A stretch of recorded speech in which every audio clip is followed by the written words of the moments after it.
Want to try singing something, see if it works. You became senior now. Very gracious.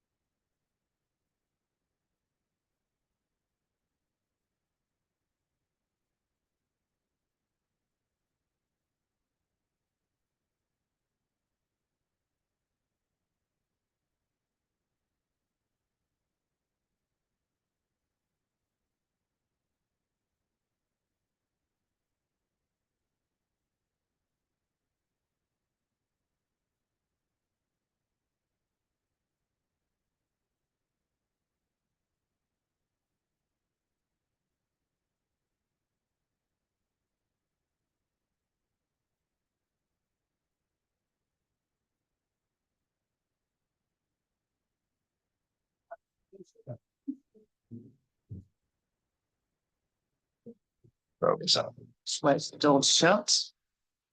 Thank you. Thank you. Good morning and welcome. It's good to see a few familiar faces in the room. My name's Sally Smith. I'm the Chief Sustainability Officer at Opfield. For those of you who don't know Opfield, we're here in support of our partners at ProVeg. We're a plant-based food company, probably the world's largest plant-based food company, with some big iconic brands that you may well be aware of. But our interest here today is in supporting the transition of the food system. We know that food accounts for a third of all greenhouse gas emissions. It's a critical sector where we need to see rapid action. And within that, we know that methane is an important topic. We know it's important because it's the single largest proportionate bucket of methane emissions globally, and it has been underlooked at, underrepresented in discussions. We welcome the focus on energy, but we would love to see, and we think it's going to be really important to see, the food sector address methane emissions as well. A couple of years ago, we became one of the very first companies to disclose our own methane emissions, and to do the work to understand what that meant in the context of our own Scope 3 emissions targets and where that might change what we focus on. We recognise just how fundamentally important addressing methane at pace is in the climate challenge that lies ahead for everybody. And today, it's a real pleasure to be here to host a panel with some very esteemed colleagues from around the world, who I'll just take a moment for them to introduce themselves. We'll start with, where am I going to start? We'll start with Simi. Would you like to say just a couple of words about you and your organisation? Thank you. I'm Simi Tambi. I'm the climate economist at FAIR Initiative. FAIR, for those of you who don't know, is a large investor network. We have almost 70 trillion assets under management through our network, over 370 members, some of the biggest asset owners and asset managers. As for me, I'm an economist by training. I worked for several years with the Government of India and the UN. I also serve on the Technical Council of the Science Based Targets Initiative. To be here. Thank you, Simi. Harold, could I ask you to introduce yourself? Thank you very much. Harold Powels, I'm Director of Standards within GRI. GRI is the reporting, sustainable reporting standards framework. Basically, tens of thousands of companies report against GRI standards to report on their impacts on the planet and the people, and then the profit. So your impacts on the economy, your impacts on biodiversity, on nature, and of course greenhouse gas emissions is part of that, including methane. We just have revised our climate standard, climate change standard. So it's open for public now, open for comment. So please have a look. And we also say some words about greenhouse gas emissions and the next step in that as the starting point for the future corporate reporting and sustainability. Thank you. Wonderful. Nusha? Good morning. I'm Nusha Urbancic. I'm the CEO of the Changing Markets Foundation. So we are a campaigning organization, and our main kind of mission is to expose irresponsible corporate behavior and create space for solutions, because we believe that solutions don't not taken to scale, not because they don't exist, but because there's no pressure in the system. We've been working on methane since approximately 2021. So just before we found out that the Global Methane Pledge was going to be launched at COP26. Thank you. Thank you, Nusha. And last but by no means least, Amir, if your voice holds up. Well, they're going to be a challenges of the voice. Unfortunately, this is not always my voice. Emil Sokolovsky, I'm the Global Director of Climate for CDP. Usually say for those of you who don't know, but very few people do. So CDP is the largest integrated environmental reporting platform in the world. 68% of global market capitalization report to us, including most, if not all, of the big names. Our questionnaire, when we talk about reporting, tries to integrate the highest level of standards, the highest level of legal regulation. It is 191 pages long, so to say there's a certain level of detail.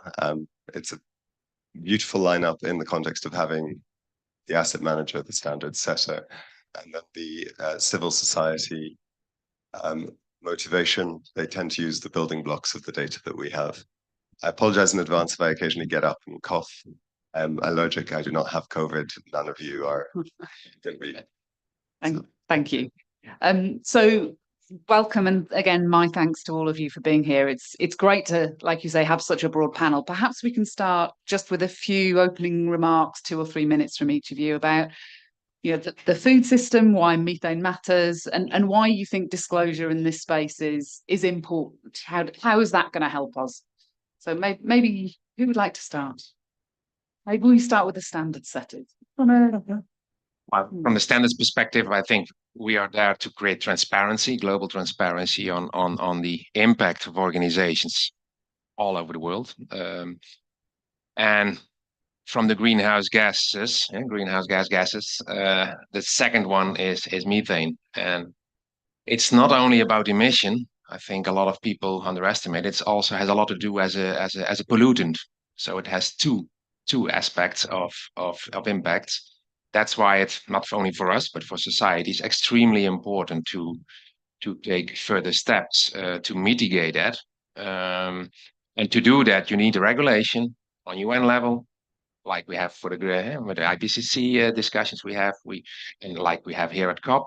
You need methodologies, global accepted and integrated measurement and verification and tracking. I would say protocols. We have, of course, a greenhouse gas protocol from WRI, but that's not going in detail. It gives a lot of guidance on how to report your greenhouse gas, but still it's on a higher level. And then it's to the companies and the question, okay, well, just report to us. But I think it's a gradual thing. So just remember, it's the second largest and biggest, with a huge impact, but also on a pollution scale. So from a pollution perspective, for our health, simply for all our health, it's hugely important to get rid of it in an increasing pace. It's just setting the scene, maybe. Yeah, really helpful. Thank you. Nusha, from your perspective, a few opening remarks about your interest, why you see it as important that companies start to disclose, start to understand what their impacts are in terms of methane, particularly for the food system. Yeah, I mean, so food system represents 40% of methane emissions, and around 80% of that is coming from the livestock sector. And methane really is like a greenhouse gas on steroids. It's very potent, but it's short-lived, which gives us also a great opportunity. If we rapidly reduce it, we are potentially able to stay under 1.5 degrees Celsius. And this is why livestock sector also needs to play a role. And last year, we launched this report together with IATP called Emissions Impossible Methane Edition. And in that report, we estimated the methane footprint of 10 dairy and 5 meat companies. It was quite difficult to get those estimates because companies are not really reporting their emissions. They're not reporting how much milk and meat they process. But the estimates we got were quite mind-blowing. So just 15 companies were responsible for more methane emissions than the whole of Russia. And if you look at the livestock sector, their emissions were 52% higher than those of the European Union. And if you look at, because last year also this Integrity Matters report came out from the UN, which kind of set a standard for net zero targets of companies. And that report said if another greenhouse gas is material to the company, it should get a separate target and a separate approach.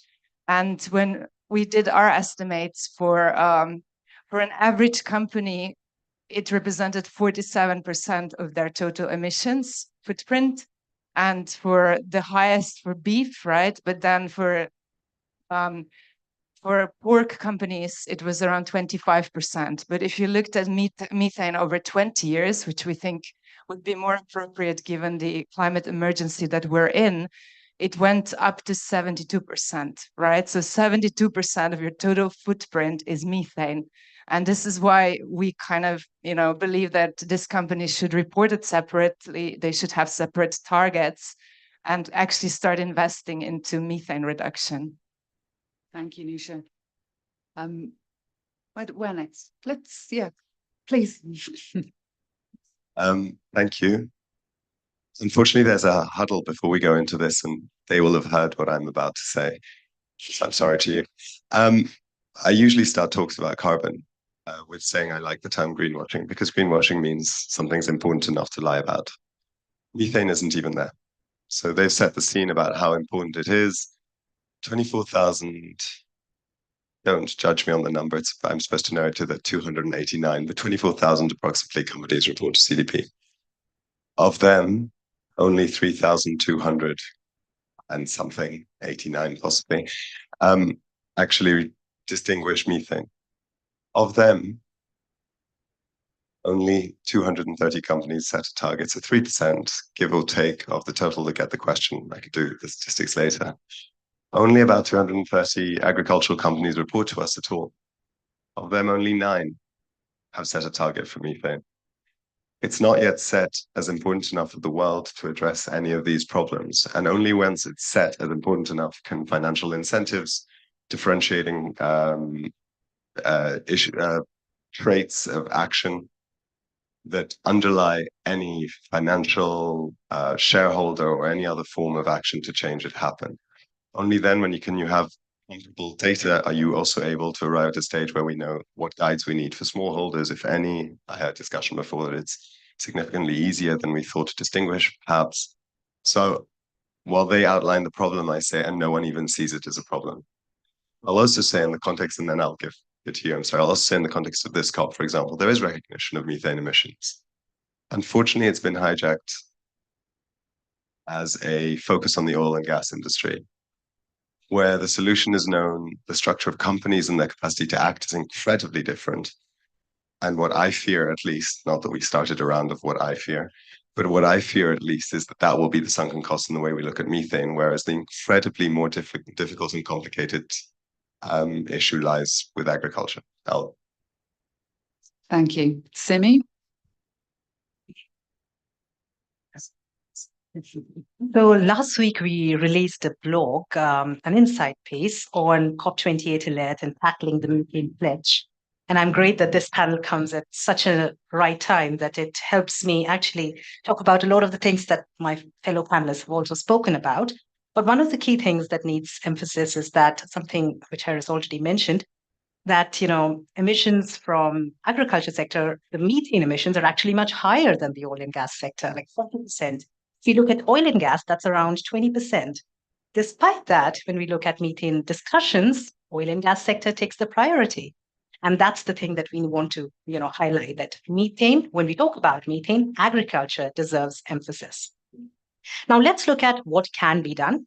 There are 3 players: investors, companies, and governments. What are they doing? Of course, they're doing several things, but more needs to be done. If you're setting pledges, targets need to be made.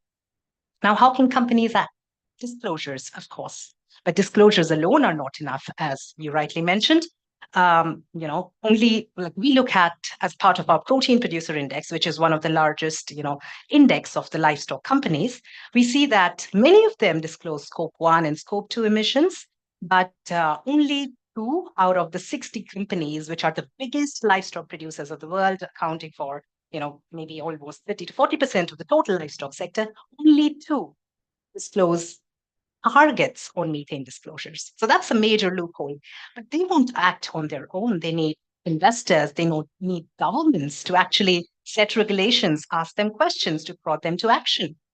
And then when we look at some of the NDC commitments of some of these, some of the countries that have set NDC commitments, we find that only 15 out of the 54 countries that have set NDC commitments have any kind of agriculture-related targets. Now, of course, it's unsurprising that they don't have methane-related targets if agriculture itself is not at the center of the target setting in the nationally determined contributions. And that is precisely what I wanted to maybe keep right at the center of the discussion. Yeah, really, really interesting reflections. Thank you. It's a really nice spread of perspectives to start to open up the discussion. And I'm sure there's questions forming in people's brains in the room. But I've got a few just to kind of open up the discussion a little bit further. Maybe we start with just exploring a little bit about the energy sector.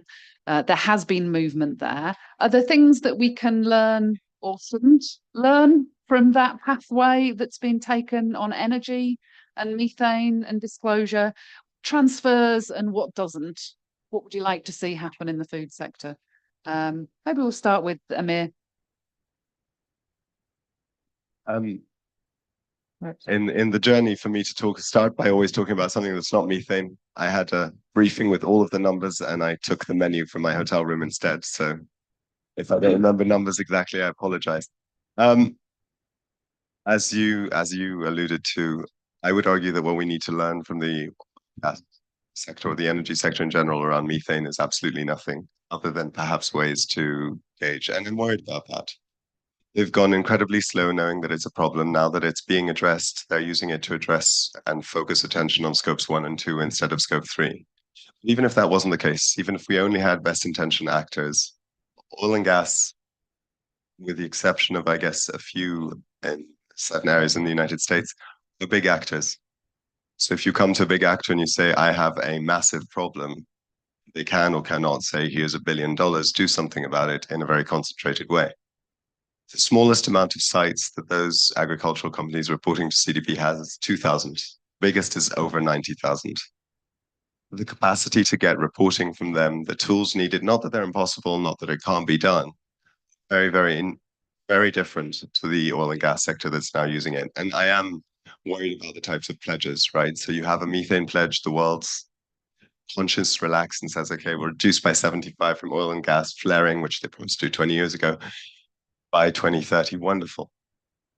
So we don't need to think about methane anymore. And clearly that's not the case. Before I hand it over to significantly more intelligent comments than mine, I'll say methane in the context of agriculture has a lot to do with reporting. So CDP's journey goes, have the matrix, have a target, have a risk assessment, have the governance, set a plan, and so on. But each one is distinct. Each company, each sector is distinct. Here in methane, a lot of it will have to do with smallholders, and a lot of it will have to do with specific methodologies, and we need to focus on that, and we don't have it. So that's not a great answer to the oil and gas, but that's the sort of taking us away. So I think what I'm hearing is the necessity, yes, to move forwards, but to find a way to do it in a way that's right and with the right urgency for this sector, reflecting on specifically what's different, because there are quite clear structural differences between oil and gas and methane, but not to procrastinate. Time is of the essence here, right? So when I haven't spoken more than anyone and others do, I will give an example of a sector that actually is more useful, even if it doesn't touch methane, in ways in which it can be helpful. Nusha, is there something you'd like to add? Yeah, I mean, funnily, I used to work on carbon footprints of the oil industry. And, we have known for like decades that there are like low-hanging fruits in stopping flaring and venting, and it hasn't happened. And, this kind of, to me, points that voluntary action is not going to cut it. We need regulation. And, you can start with disclosure, but we need to go beyond that, like, quite rapidly, which is what you were saying, right? Like, we need to regulate. And, even now oil industry is like happy to rely on some factors, so they don't want to give us real data. And this is also a huge issue, right? Because data is the first step, but, it shouldn't be an excuse not to act. So just put it like there. Yeah. Harold, anything that you would add? I can jump into it. So I would say, so we have now the European Commission as a very good example where regulation is coming up. Not only asking about the impacts on the organization, the risk for the organization, but the other way around, also the impact on the outer world.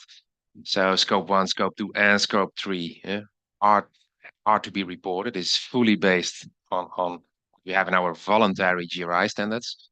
And basically in the reporting system as such, it was always there. So we always had to report all your different gases. So it's there. Just start with it. And then you have the front runners, and you have the ones who stay behind or want to push back.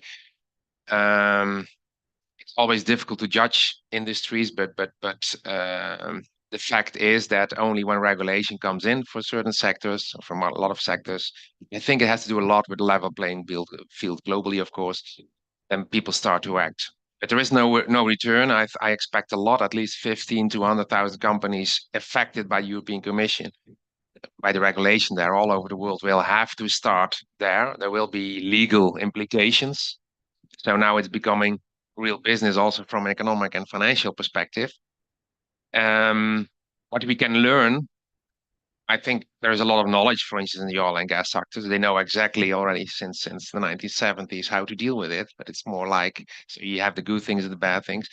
My call to everybody, I hope that we will not for each sector start over and over again. So there are very good initiatives. Jump on this train, which is there, and not start again with doing exactly the same for each sector, because this is going to distract. This is going to reinvent the wheel. So jump on, like with the greenhouse gas protocol, or for benchmarking with CDP, and then just discuss and bring the people in this system, bring them together in the same systems we already have, and then you can accelerate.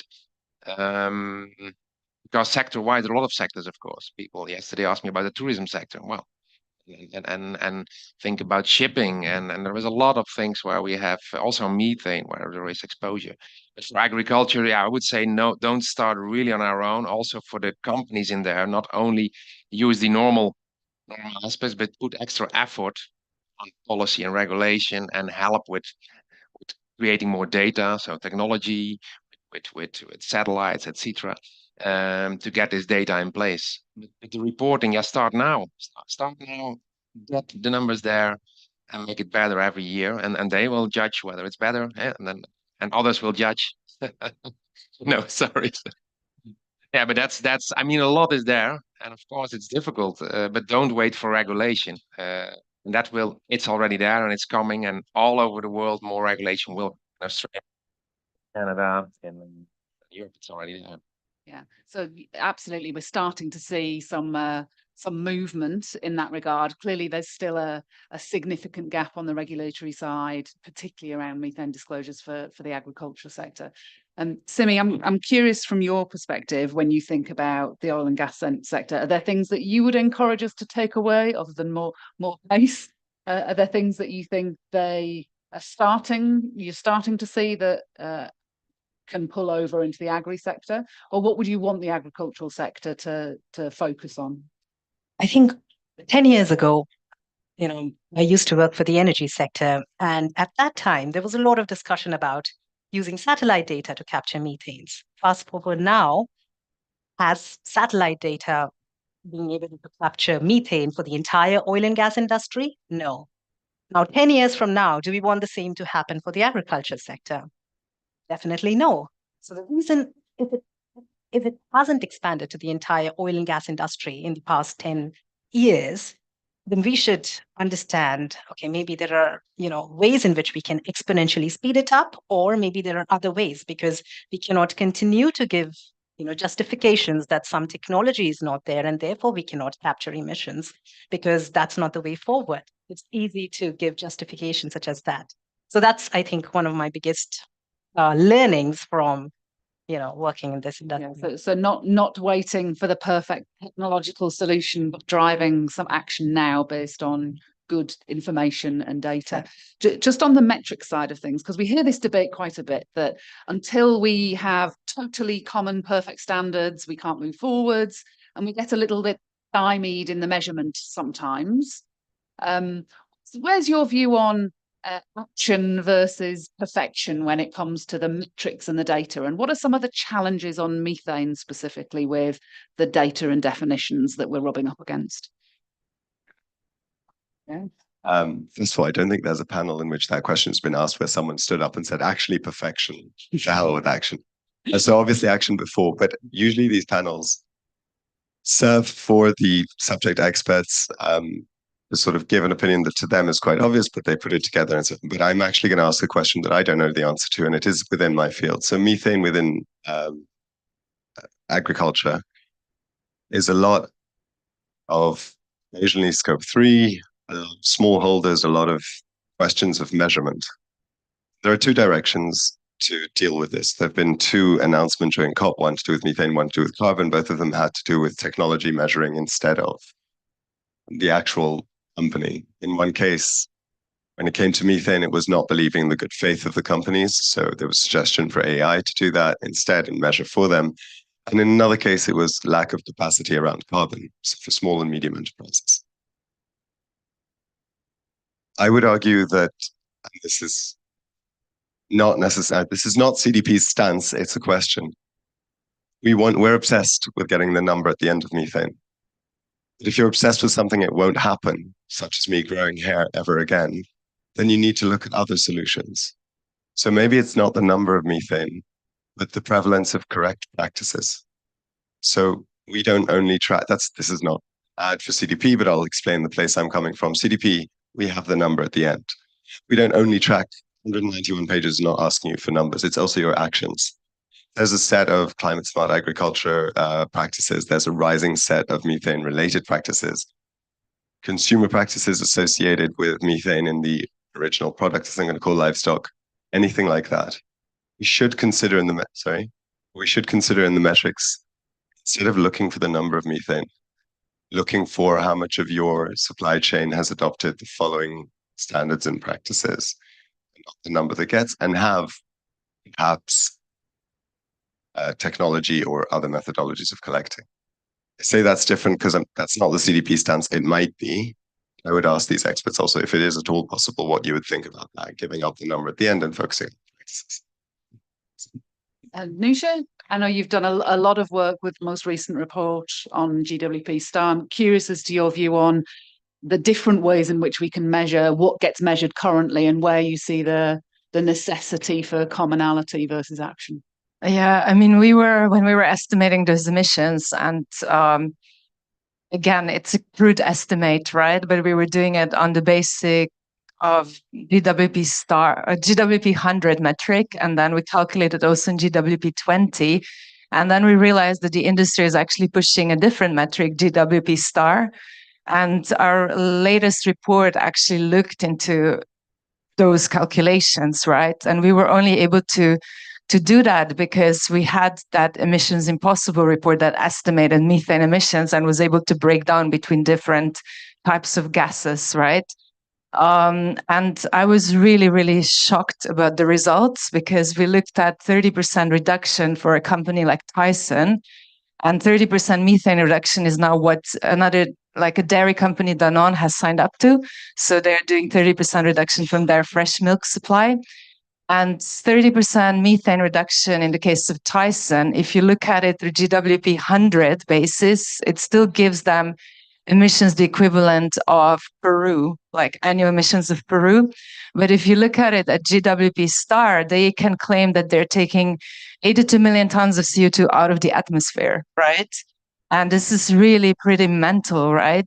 And we're not sure is this the correct result. So then we looked at New Zealand and we looked at what some of the proponents of GWP star are saying about New Zealand. And yeah, it's pretty much like just through methane reductions, you can achieve climate neutrality either in 2038 or in even earlier if you do 90% reduction. So it's actually really, really dangerous because, you know, they're playing on this, it's short-lived, therefore it needs to get stabilized. But if you start reducing it, you get climate neutrality, and they're redefining what climate neutrality means.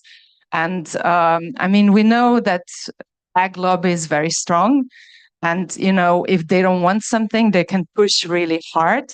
We've seen now what's happened in the EU with the pesticide regulation. Like, I was really shocked how rapporteur explained that she basically got death threats, you know, if she goes ahead with this proposals and stuff like that. I'm not saying that this will happen in this case, right? But if there's a very strong disagreement on the metric, and if the ag industry really doesn't want something, it is possible that we will end up with the status quo. And this is really my concern. This is why we put out this report. And I know there'll be more scientific studies coming out saying that this is not a good metric, but yeah, we see some movement in countries like Ireland, New Zealand, towards pushing this metric. Interesting. Curious, Simi, maybe I'll jump and come back to you, Harold, just to change things up a little bit. From your perspective on the metric side, any thoughts or reflections on what you'd like to see? We've heard different approaches in terms of challenges with just the existing metrics and who gets to choose what, and a suggestion that maybe there's alternatives that could be utilised to track action over the measure. Yeah. As an economist, where do you see the opportunity here? So from an economist perspective, and also from a person who has studied the underlying integrated assessment models that, you know, look at this as well as assessed some of the satellite data, you know, there are intricacies within the whole methane framework for the agriculture sector that require particular attention. For instance, we recently looked at the data provided by Climate Trace, which looks at around 2,800 feedlots in Texas and California, provides farm level emission data. And we found that very interesting things, which not many people are aware of, maybe people working in this sector are aware of. For instance, cattle itself, depending on the type of cattle, can give different kinds of emission factors. We noticed that Texas and California Texas has twice the number of cattle than California. But when we look at the total emissions for these two states, we find that emissions are almost the same. And the reason for that, when we dug down into the data, we found that it's because dairy in Californian farms have much more emission factors. And as a result, it led to, you know, total similar level of emissions. So these kind of intricacies do have a play in increasing the overall emissions. And and when we talk data or metrics, I would like whoever is working with these kind of, you know, metrics should be cognizant of these underlying differences. Adding to your point about whether we really need data, agreed. Given the urgency of the situation, we don't need to work. I wouldn't worry about just getting that data point right, because it's more important to look at progress being made. You get some number and estimate, whatever it is, year on year, in a 3-year period, 5-year period, you go back, check with that estimated baseline whatsoever to see, are you making progress? That's the question. Has there been a decrease? So if that is in place, then I think we are at least moving towards it. Otherwise, we're just standing with our hands up and saying, we can't do anything because there's no magic data number. Yeah, of course. I was unclear and that was my fault. I do think we need data. I just think that the data needs to look different. So I do think we'll ultimately need a methane number. You're right. The methodology for it needs to be harmonized. And I would argue it needs to be applied externally, because I can't ask every single farmer to apply it and take into account the type of soil, the type of feed, the age of the animal, that's not a reasonable burden. That is not to say that we wouldn't have a burden of proof with a number. It just wouldn't be a methane number. It would be, here are 27 practices that you need to do to reduce methane in the particular place that you work. What percentage of your work? And then there's progress. And then not, I don't trust you, but you don't need that burden. We're going to put it to an organization that can actually do that. We'll take that number, 27%, and then make an assessment that is a unified assessment. That was I was suggesting, not saying will happen, but asking if that's the more effective. Harold, I don't know whether you've got anything you'd like to build on top of that before. Yeah, of course.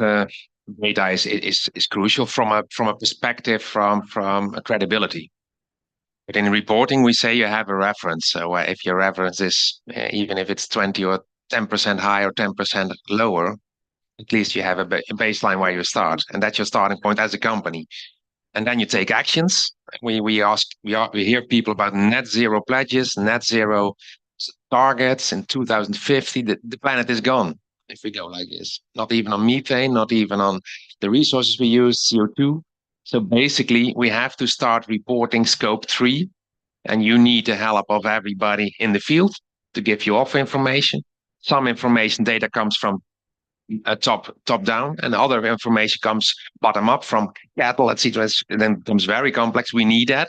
We need that discussions, but do not start to discuss again, like we heard this week from one of the highest people here, that scientific evidence is not there. Scientific evidence. Well, I'm going to challenge it. That's the big problem, because then credibility, even also methane in the agriculture, there will be a big lobby, because a lot of billion of people are involved in the agriculture. Of course, there is a big lobby, but we cannot wait. Otherwise, our children, grandchildren will not have a planet like this. So it's a little bit a bigger message, but metrics, of course, we need it, but again, start reporting, and that's what we say. Your actions, if you want to show that every year you make progress, you report it every year as company. Just use a reference. Whether this will become better and better every year, let's start with it. I'm not going to challenge. I say that I'm not going to challenge, and don't start new inventions. Don't start to discuss the DWP, because there are, in the way, even if you take the DW20, then you have other aspects which have a big influence. IPC already told that. Why reinvent it again? That's all has to do with lobby, and we understand it. It's good. It's there. But we have no time to wait with that. We cannot wait for 10 years. Yeah. It's one of the biggest, the second greenhouse gas we have, biggest one pushing us. So moving from that question of metrics and measures into action. So the actions that might be possible that we would really like to accelerate and see occur once we know where to act and on which aspects of the agricultural system we shift. I think what we often hear is a default to the discussion at on-farm level practices and how we need to adapt those. I'm curious as to reflections on other changes in the food system, because obviously when we look at what the IPCC suggests, there are multiple levers for shifting the food system, including consumption patterns, food waste, as well as reductionist metrics across all agriculture. So plants that are grown for human consumption, as well as animal agriculture. And there's a predisposition to focus on the source of the problem rather than some of the alternative solutions that might be around. So I'm curious, in the context of the discussion, where you think the real opportunity for rapid action lies, particularly within the agriculture sector. What are the things that you'd like to see more of happening now? Perhaps we start with Nusha. Yeah, sure. So we did this estimate actually for the European Union. So European Union has 54% of methane emissions coming out of livestock, and then waste and energy. And for energy, we actually have a regulation that was recently adopted, but energy sector only represents around 13% of methane emissions in the EU. So, and we've heard Commission claim that, it's enough. This is the only thing they'll do to meet the pledge. So we decided to do a little impact assessment for them. And we looked at the different measures and the theoretical potential of different measures across the 3 sectors and how much reductions you can get. And I want to say that by far the biggest impact, or the most important measure, is actually shifting to healthier diets. We haven't looked at plant-based diets. We just looked at dietary recommendations in countries that exist, and then our consultants averaged that. And then we looked at the level of emissions reductions that would come from that. And, you would need around half of Europeans to shift to that, and then have a few technical measures and, food waste and stuff like that. But you would get 45% methane reduction. So what science says is needed, right? And then if you only get 10% of Europeans shifting to healthier diets, and that doesn't count vegans, vegetarians that are already there, you get like 30% reduction. Plus you need, of course, technical measures and stuff like that. But the point is, like we don't need everyone, like we can have significant percentage of population. And also I want to kind of emphasize that this is not about behavioral change. It's not like, putting it exclusively on the consumer. It's about the food environment. It's about policies. It's about,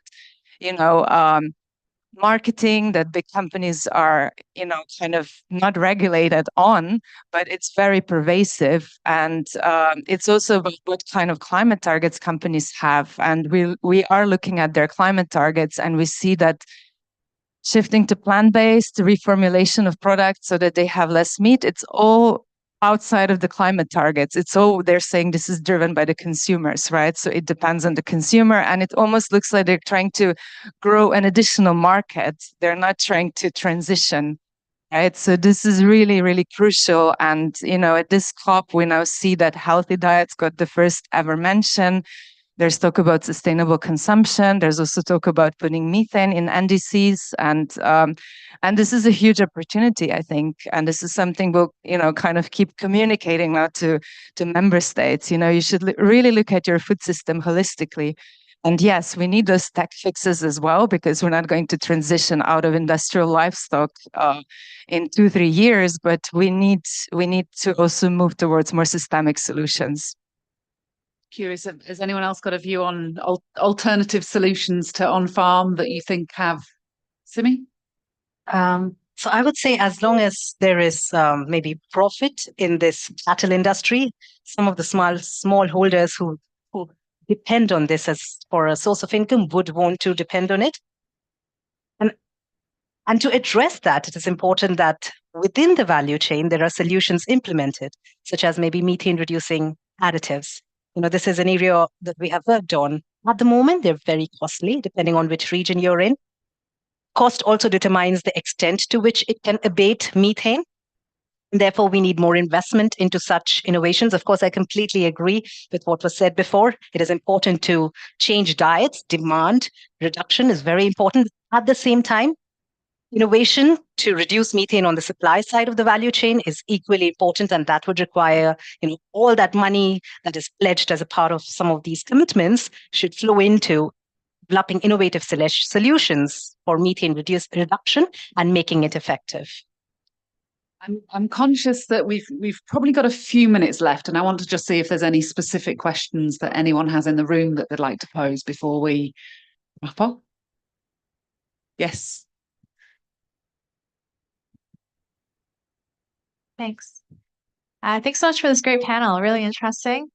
So I come from Canada, and in Canada, there's a new group launched called the Canadian Alliance for Net Zero Agri-Food.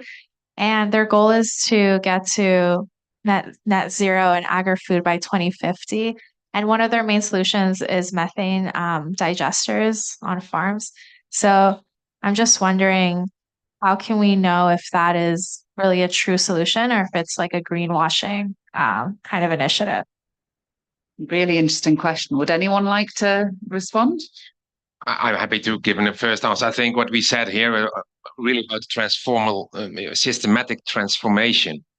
And if then we can take the example of now what we're discussing here, decarbonization. And we need decarbonization. We need to transform the entire energy sector.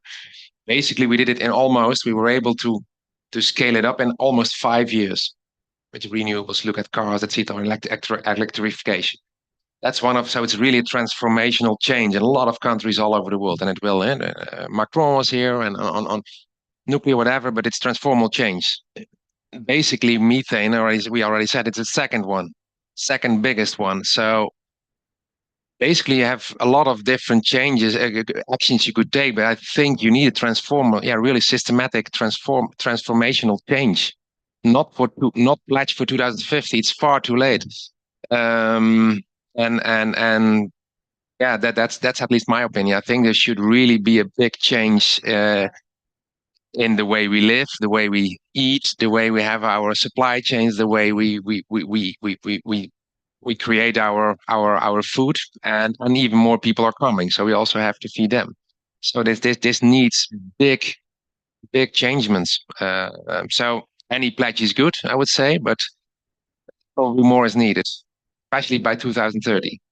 Yeah. Nusha, did you want to? I see you look like you want to add something. Yeah, no, that's a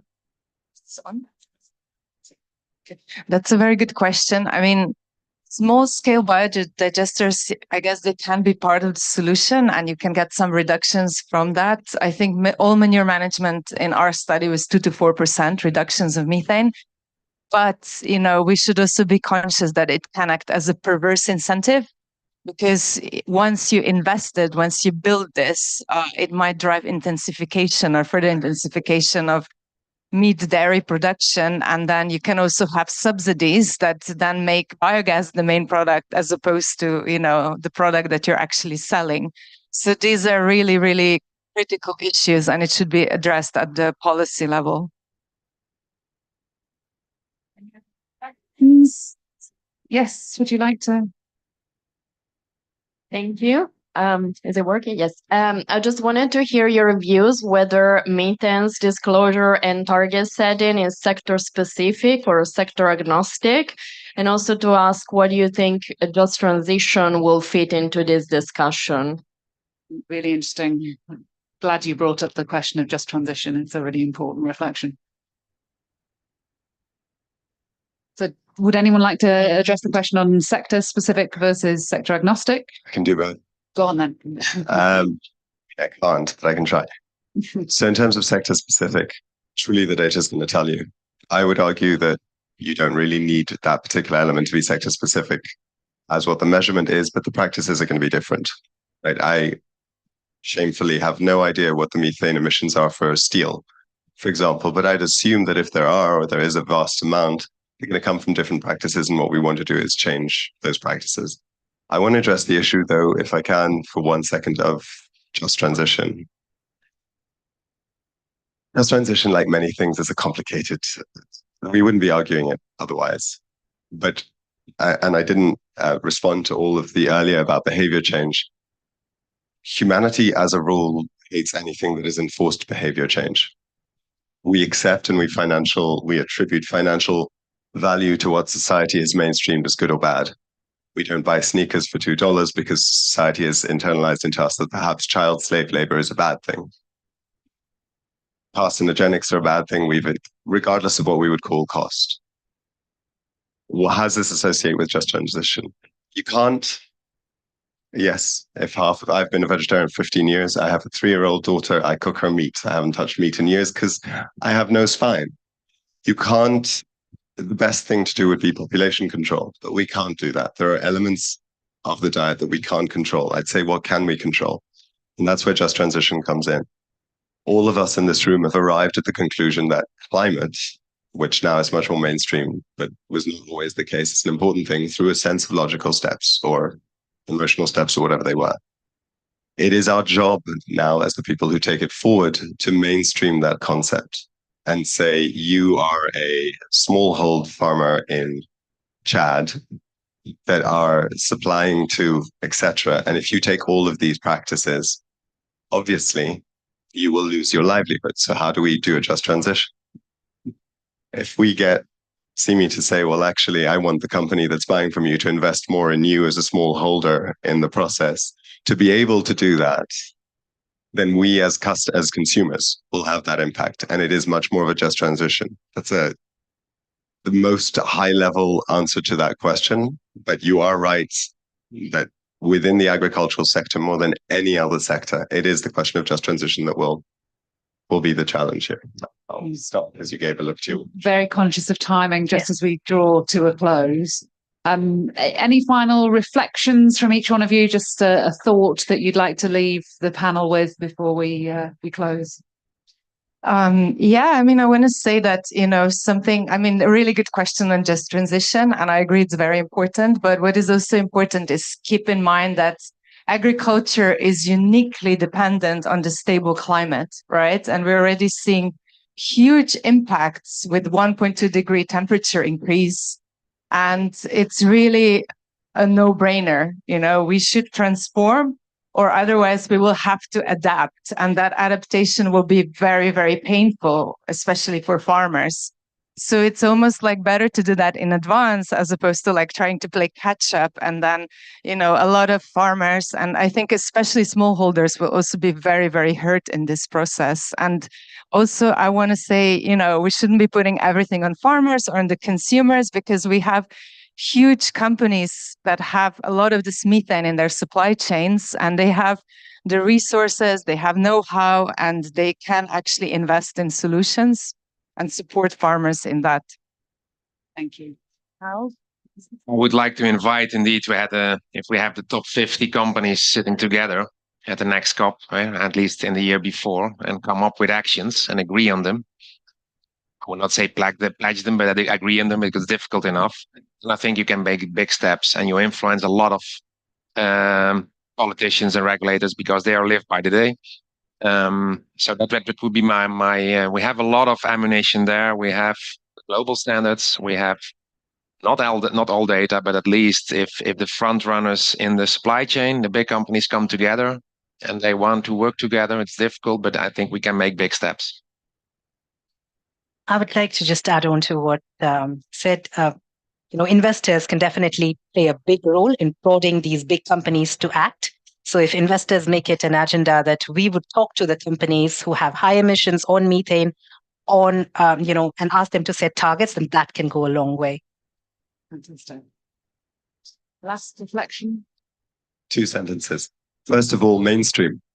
Just mainstream the concept. That's how democratic society brings about change. There'll be lots of fuck ups, but there has to be the most pressure points that there are.